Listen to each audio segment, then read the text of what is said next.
What is up, Knicks fans? Welcome back to yet another episode of Fireside Knicks with your hosts, Dylan and Ryan. And today we're going to continue to talk about the head coaching search because it seems like it's really intensifying now with the New York Knicks. It seems like they've come down to about two candidates now, Mike Brown and Taylor Jenkins. Those two guys, it seems like they are the most locked in on at the moment. Neither of those guys currently have a job, so the Knicks should have a pretty easy job of at least getting in contact with those guys. But at the end of the day, we don't know if they're going to end up hiring them or if they're going to hire someone else, but we do want to talk about those two candidates specifically today, since it seems likely that one of those two guys might end up as head coach of the New York Knicks next season. So Ryan, first off, tell me how you're doing, and secondly, when you hear about the news with Taylor Jenkins and Mike Brown, what are your initial reaction to that, and what do you think about either of those guys? Yeah, so first and foremost, when it comes to Taylor Jenkins and when we talk about Mike Brown as well, look, both these guys have led recent teams to the playoffs, so there is a track record of these guys conducting quality NBA teams. They've both coached in the Western Conference, so they've also coached against some of the best players in the NBA, which I think is valuable and is important to note. Both of them had their best players for a while, or their star players for a while, be guards. You had John Morant and you had De'Aaron Fox. And what I like is that both those guys aren't your just drop back, take a bunch of threes, shoot guards. Because Jalen Brunson, while he is a very good three-point shooter, his offense is more layered than just shooting. And so he has had both those coaches have had to tackle the issue of figuring out a way to properly space around their guard. Now, first talking about Taylor Jenkins, because he's the one who seems to there seems to be a little more, like just a tad bit more smoke there. It's not quantifiable enough for us to definitively say anything one way or the other. But what I like about Jenkins is that with Memphis, I feel like they had very strong schemes. I did not feel as if after they fired Jenkins, the team took off with their assistant coach, whereas I felt that way about Denver. You see, I was very turned off by Mike Malone because it felt like the Denver Nuggets actually figured out how to play better basketball without him. They took the Thunder to 7 games. I find that very impressive. They had better performances from their role players. That could be variance, but I also find that impressive. The results from Memphis, they did not play like a team that I felt like was meaningfully better than the team we saw under Jenkins. Again, having to figure out ways to space the floor with John Morant, because John Morant, while he's not the worst shooter on planet Earth, is no Jalen Brunson as a shooter. That finding a way to create that spacing, finding a way to create room for him to slash and do what he needs to do around the paint, rim and in the paint, those are things I would like to see translated over to the New York Knicks. I also have concerns, and concerns being both these guys were fired. Both these guys were fired by their teams. Both these guys did not seem to gel either with ownership, front office, or roster. So in the case of Taylor Jenkins, number one concern here, Dylan, is that the people who seem to have a problem with Taylor Jenkins were the players. I don't love that.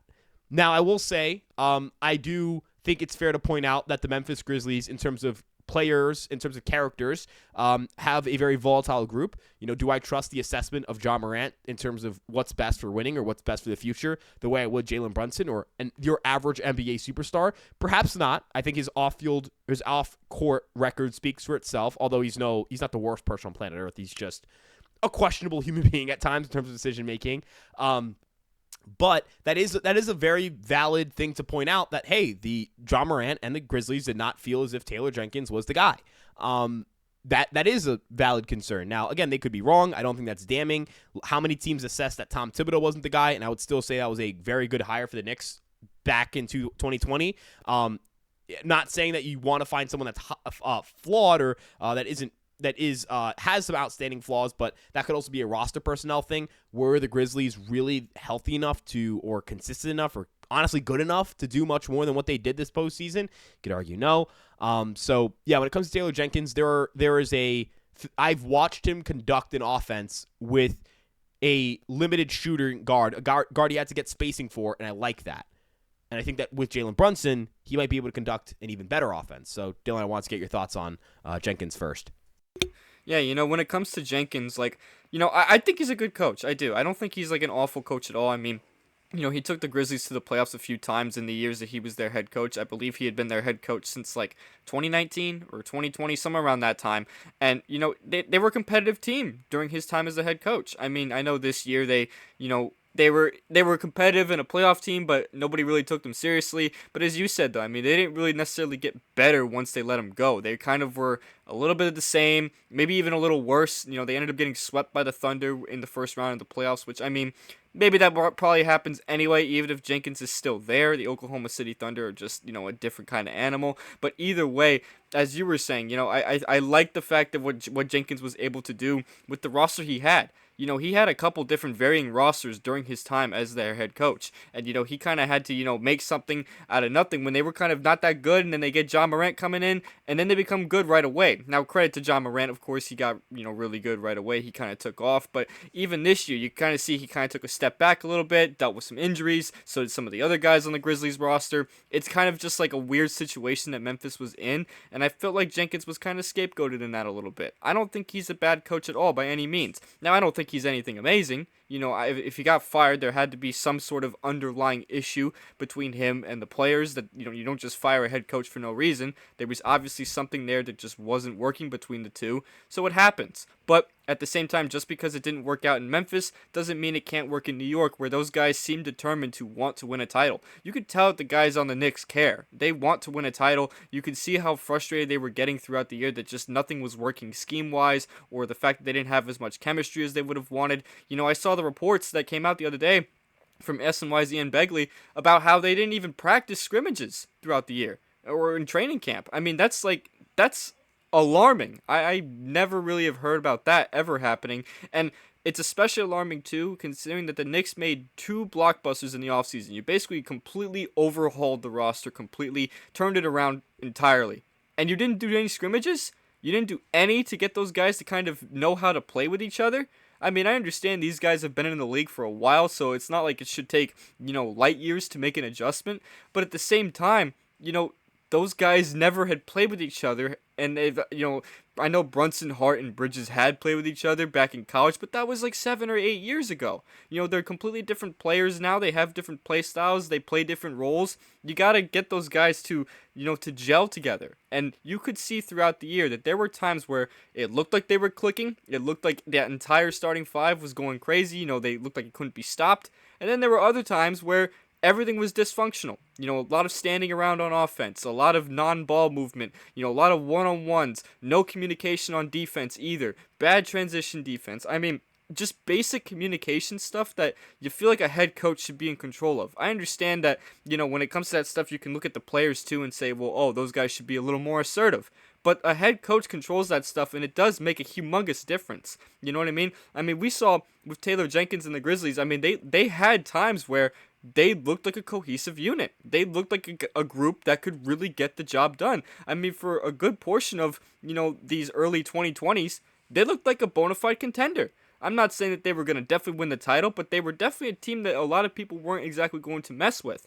Obviously, things haven't exactly gone their way in the past couple of years. I know last season was basically completely gone from them because of all the injuries. So, I'm not going to look too deeply into their awful season from last year because everybody was hurt. I mean, I don't think any head coach is getting through that situation. That was just unprecedented. But even this year, you got back to being competitive again, but then you got waxed in the playoffs. So, there are concerns about Taylor Jenkins, of course. I don't think his defensive pressure is the best. I think he's more of like an offensive kind of guy. I think the same way about Mike Brown, too, and we're going to get into him as well. But when it comes to Jenkins, considering the options that are available right now, I wouldn't be too upset if the Knicks hired him. I really wouldn't. I mean, they've obviously been doing their due diligence and going after, guys that have jobs already. And I know a lot of people have been criticizing the Knicks for that. I just want to say real quick, I don't think that's a bad thing at all. I would rather them do that than not do anything about it. And secondly, the Knicks are the only vacancy in the league right now. I would much rather them go after these other teams and see what they feel about their head coach before they go ahead and hire somebody. Because what happens if they hire somebody like Taylor Jenkins, for example, and then all of a sudden, a week later, Jason Kidd or a better coach out there becomes available all of a sudden? Then it's like, well, crap, we just hired this guy when we wanted this guy, but he was already on a team. You know what I mean? So I like that they're doing this, that they're checking with these other teams, seeing how they feel about their head coaches, gaining some intel, because it actually can play a role in free agency, in trades, and all that stuff. It does play a role. So I like that. I like what they're doing with that. I don't think it's a bad thing. I know a lot of people have been saying, oh, it looks like the Knicks don't have a plan. This is embarrassing. This is a bad look. I really think the Knicks know what they're doing. I trust this front office. I trust their process. I think they have guys lined up. They're just doing their due diligence with everybody else because they have the time to do it. If you didn't have the time to do it, that's a different story. The season doesn't start for them for another 4 months. You have time to do it. You're also the only vacancy in the league. But moving on to, now that we're done talking about Taylor Jenkins, I want to move on to the next candidate that has been heavily rumored for the Knicks, Mike Brown. He was the head coach of the Sacramento Kings this past year. Got fired pretty early in the season after just a pretty rough start. And then the Kings kind of took off just a little bit once Doug Christie became the interim. They ended up being a play-in team, but then, fizzled out in the play-in. It is what it is. I mean, that team probably wasn't really going anywhere anyway. They just needed to retool that roster. I think the roster was a much bigger problem than the coach itself. I personally don't hate Mike Brown at all. I know there's a lot of concerns, a lot of pros and cons, but before I get into it, I want to give you a chance to talk about Mike Brown first. So go for it. Yeah, so my first concern, because I'm gonna start my concerns with Mike Brown, and then go into what I like here.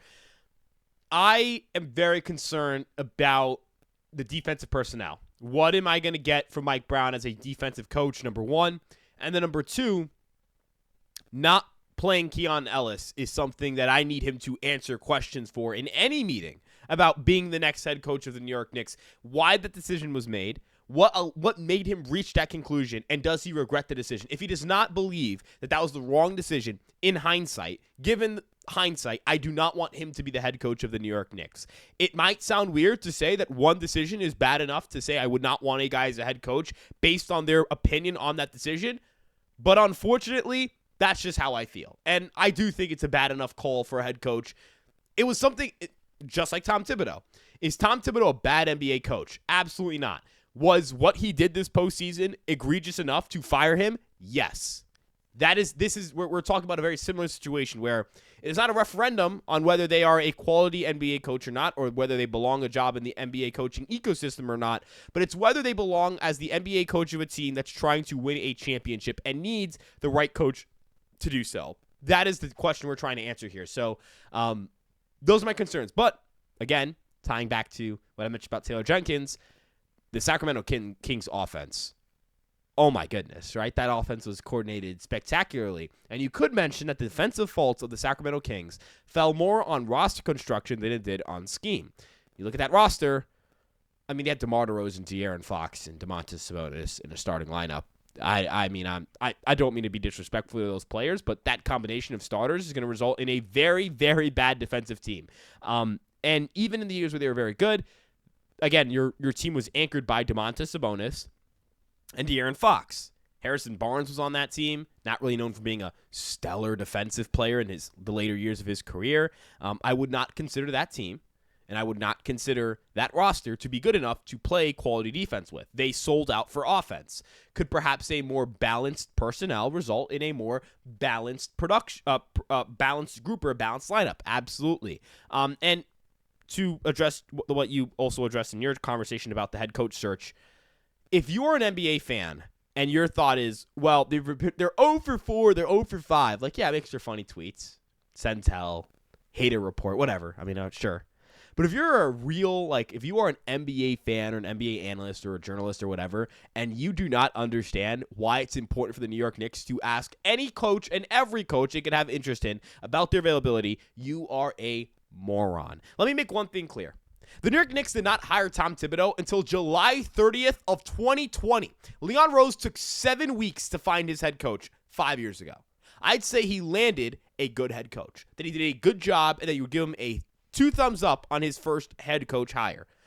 I want Leon Rose to ask about the availability of every coach in the NBA worth asking about. I hope he asks Oklahoma City about their head coach. I hope he asks Los Angeles, the Lakers, unless they've already told the Knicks that it don't even bother trying.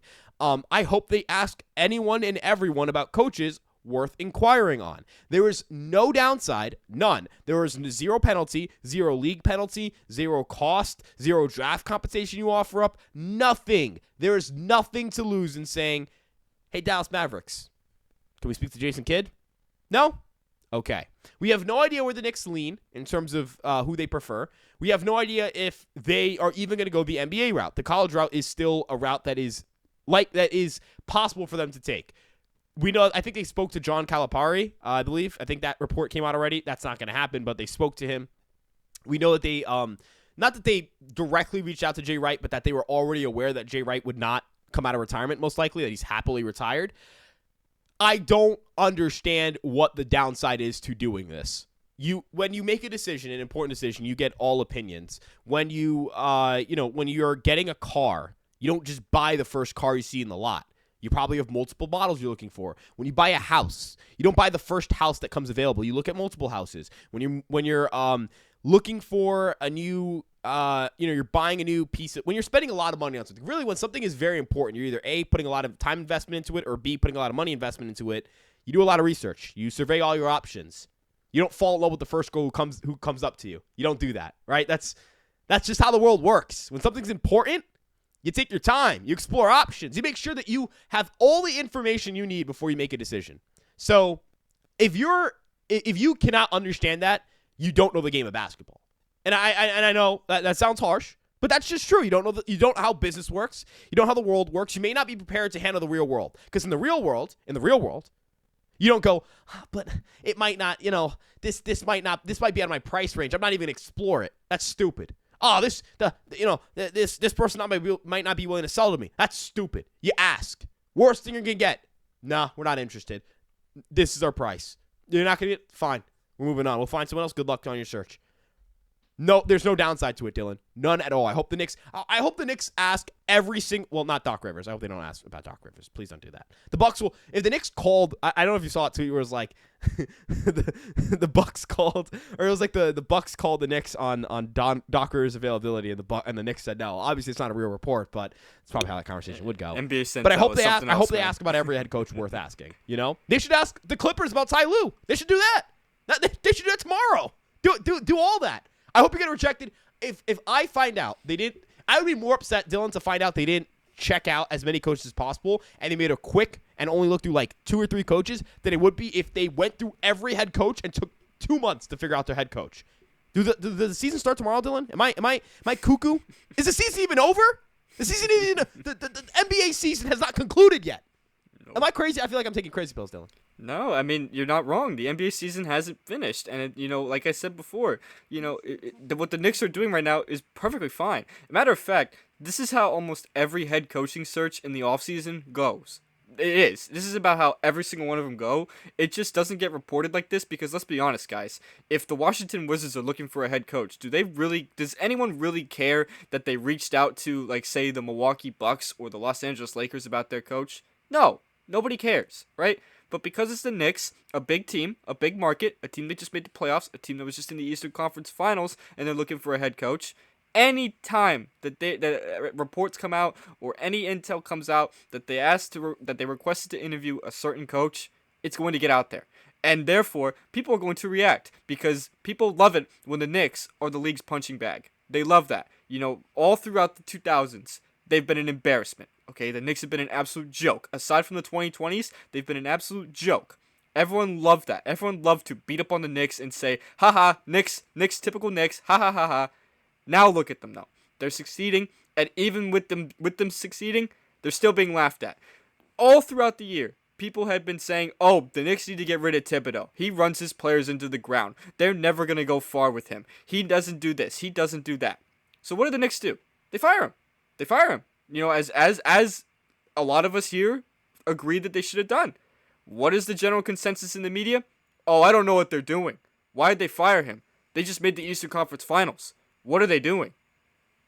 You can't win. You cannot win when it comes to the media narratives that go on with the Knicks. You cannot win. It is that simple. It's a business that me and Ryan are obviously a part of and that we kind of deal with because it's just what we do. We enjoy covering this team and we deal with hearing from both sides of these types of narratives, and we deal with all the, types of negative narratives that always come about with the Knicks, because anytime the Knicks do anything remotely negative, everyone laughs at us. Everyone says, haha, Knicks will never do this. They'll never win, blah, blah, blah, blah, blah. It is what it is. But at the end of the day, what the Knicks are doing right now in terms of their head coaching search, is perfectly fine. And for anyone that is saying that it's embarrassing or it's a bad look or they have no plan, you don't know what you're talking about. You haven't been paying attention to how these processes work. You have no clue how this process works, and that's fine. If you don't understand how the process works, perfectly fine. I mean, I'm not saying I understand it as much better than the next guy, but I think I kind of get a sense of what the Knicks are doing, and I really don't think it's rocket science either to figure that out. I really don't think it's like, oh, some crazy delusion to say that, oh, they probably have a guy lined up, but they're just, doing a temperature check on these other guys because they can. They have the ability and the time to do it. It's that simple. Now, off aside from my rant about, the head coaching search and the narratives, I do want to talk about Mike Brown because I promised I would talk about Mike Brown, and that's what we're doing. I agree with what you said about Mike Brown, Ryan. I do.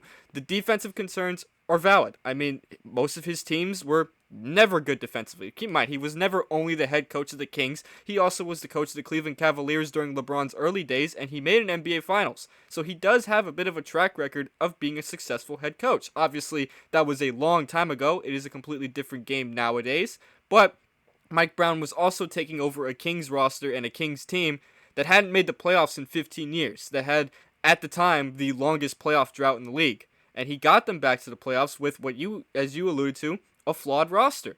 It's not a good defensive roster, but offensively, those guys were relentless. That is a big reason why that team was the third seed.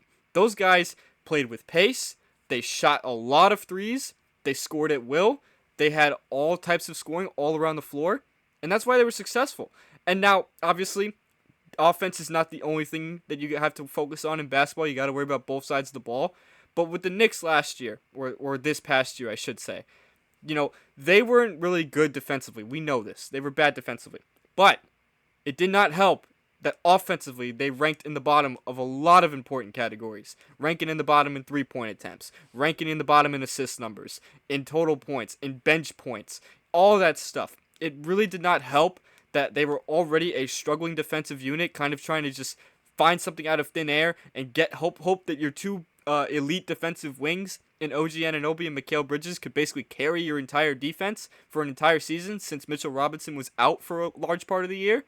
But with all that, the offense was still struggling. So because of that, that's why it was so hard for them to kind of really get into a big rhythm, I guess, and why they really struggled to beat the good teams because they couldn't score. Look at a lot of the games that they played against the really good teams. I'm talking about the ones they went 0-10 against. A lot of those games, they didn't even crack 100 points. A lot of them they did not. And if they did crack 100 points, it was barely 100 points or it was an inefficient 100 points.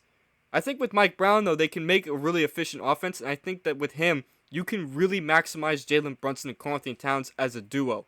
Because those two guys, I felt like did not get maximized enough under Tom Thibodeau. I feel like that when you have those two guys on the floor, you should be getting those guys involved in the action almost every single play. I'm not saying you have to have them score every single time because I do want to see plays drawn up from Mikal Bridges once in a while and see OG Anunoby moving around off the ball and things like that. But when you have two very gifted scorers in Brunson and Towns, you got to get those guys the ball. And you got to get those two involved in the same play. You got to run pick and rolls. You got to run pick and pops. You got to get those guys involved together.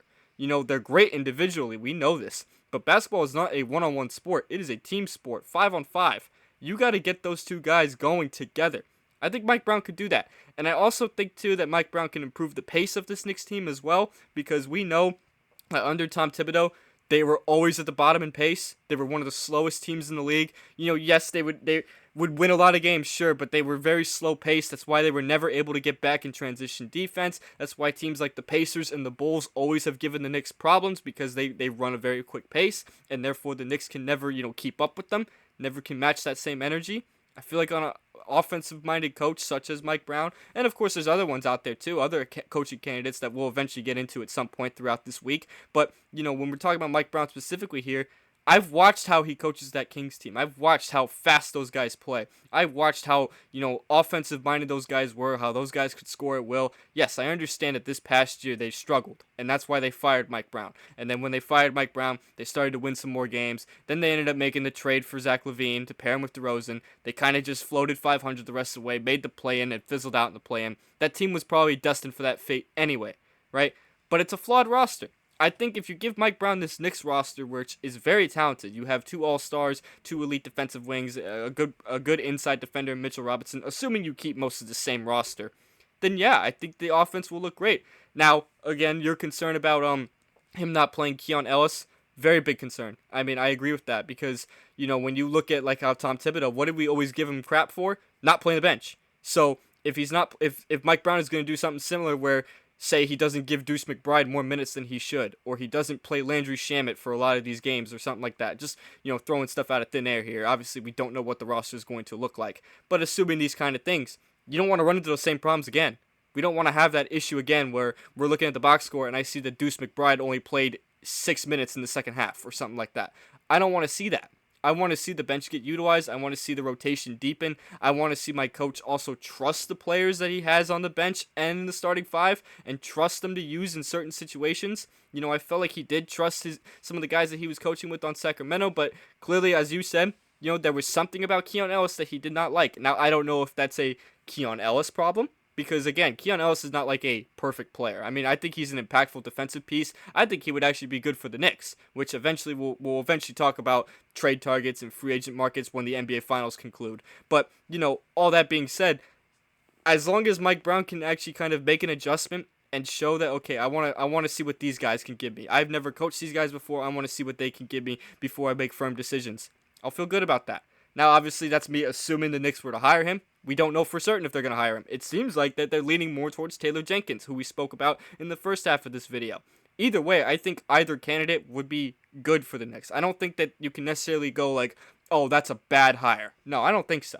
I think if you went with like a bad hire, that would be like if you went for Michael Malone. I think that would be a bad hire. I do. I think Michael Malone is a little too similar to Tom Thibodeau, and I also think his kind of game style, his coaching style, is a little too rigid. I feel like that if you brought Michael Malone here to the Knicks, that would be simply because his name is Michael Malone and he won an NBA title 2 years ago, and he's like the face, if that makes sense. He's the name and the face, but it's not exactly the right fit for the roster. I want to get a guy that can fit this roster because I think the roster is going to stay intact. So if that is the case, you got to have a guy that will actually fit with this roster, and I feel like an offensive-minded coach, someone who could give him a little more creation and be a little more creative, will be a lot better for the Knicks. I think it'll help them on both ends of the floor ultimately. That's what I wanted to say about all that stuff, though. I want to give you an opportunity to talk about any of these head coaches one more time before we wrap it up, or anything else you want to talk about that's been going on in the past week, because it seems like the Knicks have been in the headlines more than the NBA Finals. So, yeah, it's a great point. I mean, the finals are going on right now, and it's Knicks head coach this, Knicks head coach that. Like, I'm sure, I expect New York media to do that because New York media, this is we're not covering the finals. I get that, but nationally, just a ton of attention on a head coaching search that has lasted, I think, 2 weeks. 2 weeks so far. It's not very long. If you find a coach within 2 weeks, I kind of think that's a red flag. Yeah, no, I just want to mention, I will say again with Mike Brown, I want to emphasize that defensive personnel could play a huge role in some of the concerns I have, and that I also am a fan of the fact that De'Aaron Fox did not want him fired, and that the reason he requested a trade is because he got fired. And that Domantas Sabonis actually requested a meeting with the front office at the conclusion of the season. He said he wanted to speak to them at the conclusion of the season. This was not at the end of the season, but this was reported on before then, to figure out the direction of the franchise. I don't believe that roster truly wanted him fired. And I don't believe the best players on that team truly wanted him fired. And I also believe that, again, DeMar DeRozan, Domantas Sabonis, De'Aaron Fox, Zach LaVine, like these are guys in the top 8 in minutes for the Kings this year. You can't win games with that many. I know Fox and LaVine did not play alongside each other, but you cannot win basketball games and play good defense with those guys. And I believe that Jalen Brunson's better than both Domantas Sabonis and De'Aaron Fox. I believe that Karl-Anthony Towns is, comparable to Sabonis in terms of overall value. Although I favor Sabonis there because I do like his game a lot. But it's by a margin that's so insignificant, doesn't really matter. And I think the Knicks have a better lineup around those guys, and they have the potential to actually go out and do things to make that lineup better.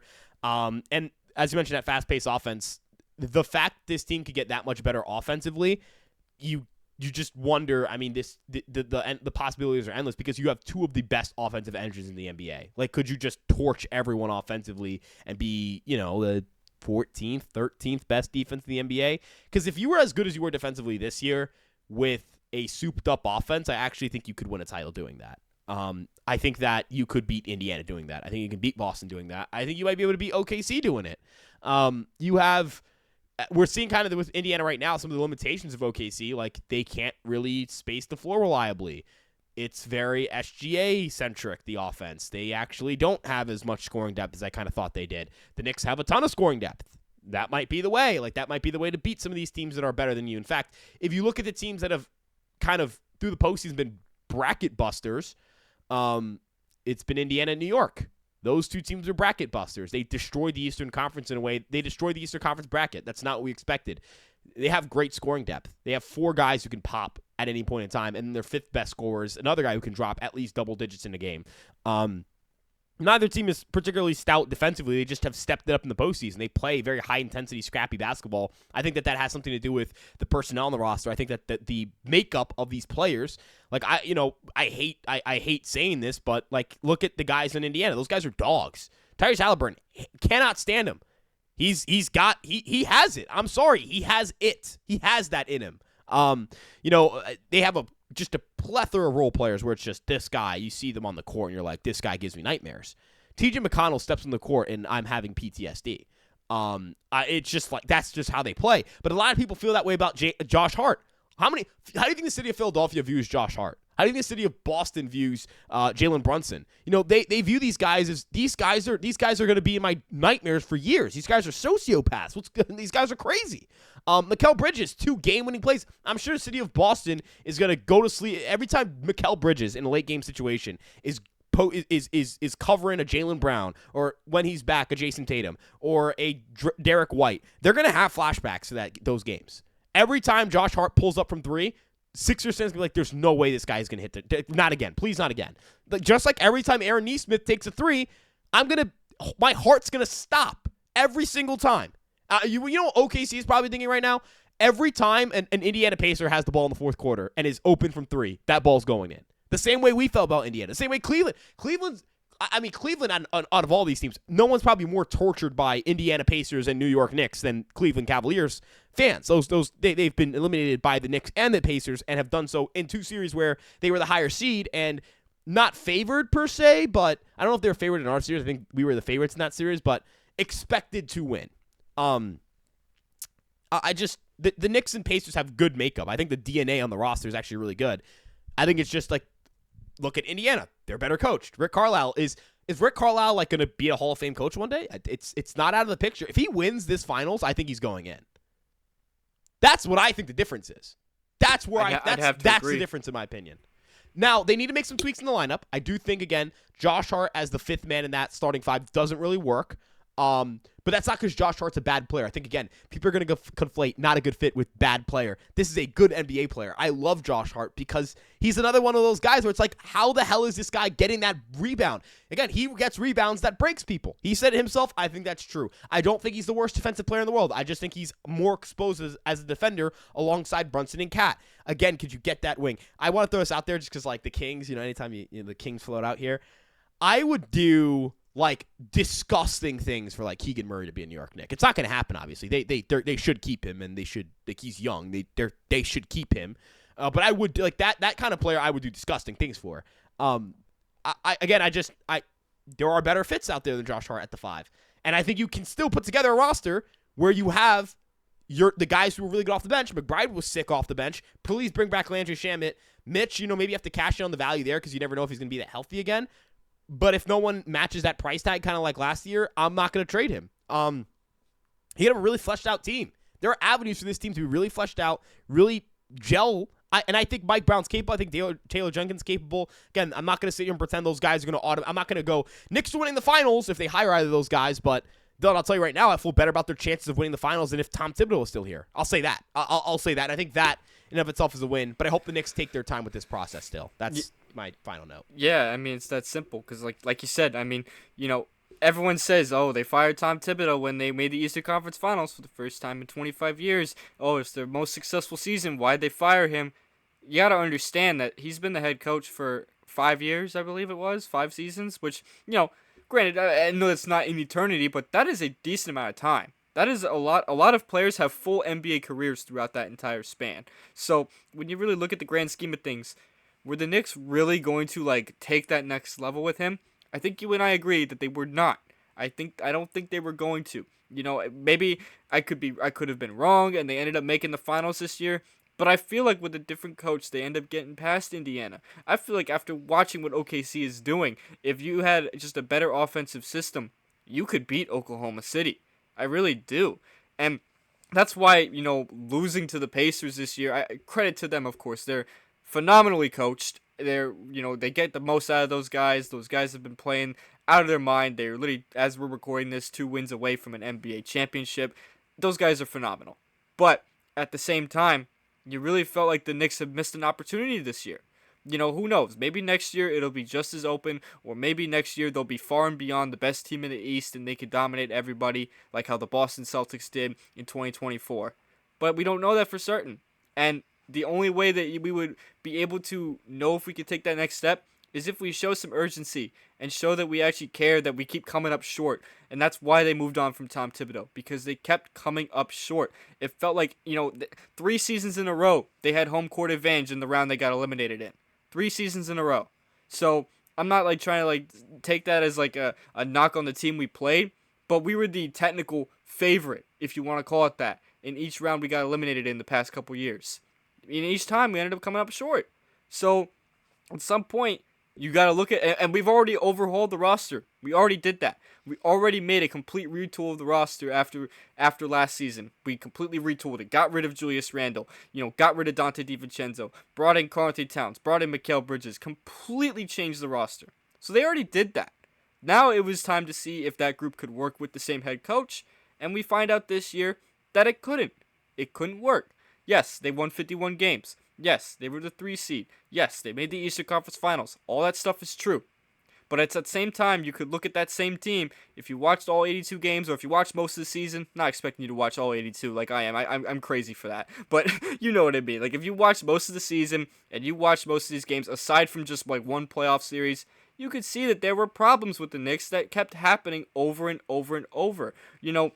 If you watch most of the season, you will see that there was never really a point where this team felt like they were extremely consistent, right? They had some winning streaks. They had some good stretches of play, sure.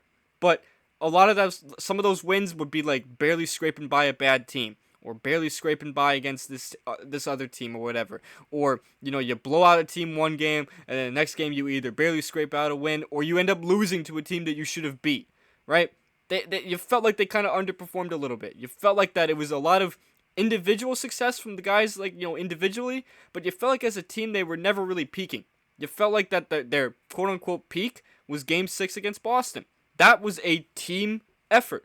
That game right there was something that I wanted to see more of in the Indiana series. That was a effort where they dominated on both ends. They were communicative. They were, sharing the ball, moving it around, getting everybody involved. That's a team effort. Tom Thibodeau did not run enough team effort play. He didn't. He ran plays and ran schemes that were focused on one guy getting the ball and getting the shot off. It was one guy, and it was always Jalen Brunson. Sometimes it would be Karl-Anthony Towns, but 9 times out of 10 it was Jalen Brunson, who, awesome player. I get that you want to have him taking your most shots and all that stuff. You got to get those other guys involved. And I think when you have a different coach, a guy who can be more creative offensively, such as Mike Brown, or such as Taylor Jenkins, who's willing to expand his rotation, you'll get a lot more out of those guys. You'll maximize them. You'll really get something out of those guys. You'll get what you want. You'll get a lot out of your all-star duo as well in Brunson and Towns. I really think that that's really where it comes down to. Yes, I want the defense to be better. I think the defense can get better as long as you get those guys on the same page. If you develop chemistry with those guys, they can get the defense going. They have the personnel to be a good defensive team. Yes, their 2 best players are net negatives on defense, but you have the surrounding pieces to be good defenders to cover that up. You do have that. So I feel like if you can find a way to get that maximized, and you can get those guys to be on the same page and in sync, you'll be a really good team. You'll be good on both ends of the floor. We're approaching like 40 minutes on this episode, though, so I do think this is a good place to finally wrap the episode up. Let us know what you think about Mike Brown or Taylor Jenkins in the comment section below, or even any other head coaching candidate, because, it's not exactly just those 2 guys. Like, those are the 2 guys that they're really focused on, but there are more candidates. So we would love to hear about what you think about them or any of the other candidates that are coming about, because we would love to talk with you guys about that. You can also follow us on all of our social media platforms. We're on TikTok, Instagram, Facebook, Twitter, and of course this YouTube page that you were watching the video on. You can also listen to the audio version of this podcast on Apple Podcasts and Spotify. Make sure you give us a 5-star rating on those. You can follow me and Ryan's personal Twitter accounts. They're right there above our heads. And we'll see you guys in the next episode of Fireside Knicks. Peace out and let's go Knicks.